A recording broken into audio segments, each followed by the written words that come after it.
Hi, welcome. It's Ben here for the Butcher Club, and today we're going to give you my top 5 hacks on how to get the best from cooking steak. Hack number 1, first up, you need to choose the right cut. So, I'll always recommend the best cut to use is from the backbone. So when you think about the backbone, we're talking about several cuts along there. We've got the porterhouse, we've got the Scotch fillet, we've got the eye fillets, and that can also combine with the T-bone, which is porterhouse and eye fillet, and or the ribeye, which is a Scotch fillet with some of the rib bone attached. You can include the rump and also the blade, but these ones are particularly the A1 cuts to get the best results from cooking your steak. Steak cooking hack number 2, get your meat out of the fridge and get it to room temperature. Now, a lot of people ask me, won't this go bad? No, we're only talking half an hour just to get the meat up to a room temperature so that when we hit this into a hot pan, it sears and gets a much nicer caramelisation and gets a much more even cook through. So hack number 2, get the steak out of the fridge. Okay, steak cooking hack number 3 is you want to make sure you've got a nice hot surface. So whether you're using a griddle pan, whether you're using a fry pan, whether you're using a barbecue, no matter what you're cooking on, you want to make sure it's hot and ready to go. So we've got our steak, we've picked a lovely porterhouse, we've got it out to room temperature so it sears lovely, and I've even lightly oiled this steak. One thing I've not done is I've not oiled the pan. That way you can get your pan nice and hot without it catching fire. If I had oil in there already and then I got it really searing hot, it's likely to catch fire. So don't put any oil in the pan. And then when you start your steak, you want to hear straight away that sizzle.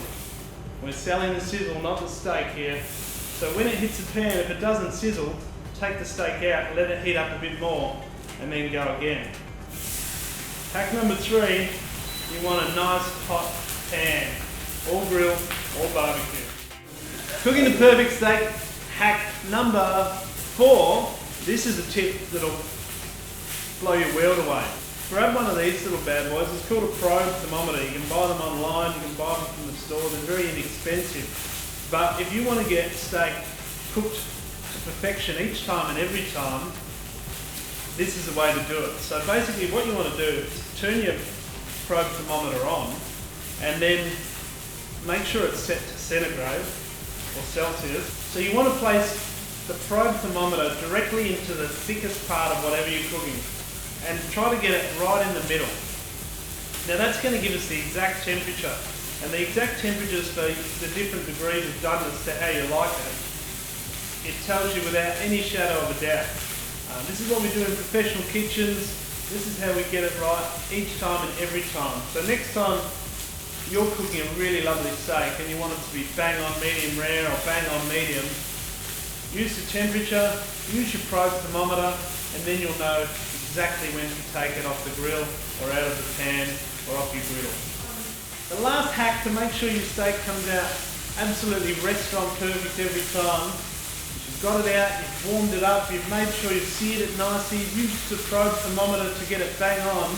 The last thing you need to do is make sure you rest the meat. So this is the degree of doneness we like. We're going to take that out and we're just going to rest it. Everyone's got a different theory on how long you need to rest per weight, per gram, per kilo, etc., the time you took to cook it. But I've got a little hack for that as well. So basically what you want to do with a steak like this, it's going to need to rest for a couple of minutes. Your steak is essentially made up of muscle fibres. So as those muscle fibres are cooked, they contract and get very tight. Now we want the steak to be nice and tender, so as we seared it, we're going to take it out and let it relax. Now as it sits in the plate here, it's going to sit for a minute or 2, and you'll be able to see when it's ready, it'll actually release some juices, so they'll actually come out, and then you know the muscle fibres have relaxed and the steak is at its tenderest. Now a lot of people say, won't the steak be freezing cold? Won't it not be hot to serve if I take it out of the pan and sit there for a while? Well, quite often in a lot of cases, if you're just resting for a minute or 2 with a steak like this, by the time it's rested, the pristine perfect temperature to serve. If you rest it for a little longer and you think it might have cooled off a bit, what you can always do is what we call flash the meat. So chefs will often cook this, get it to the right degree of doneness, and then just before they serve, they'll give it maybe 10 seconds on each side in a hot grill, hot pan, and flash it to get it ready to serve and make sure it's hot when it hits the table.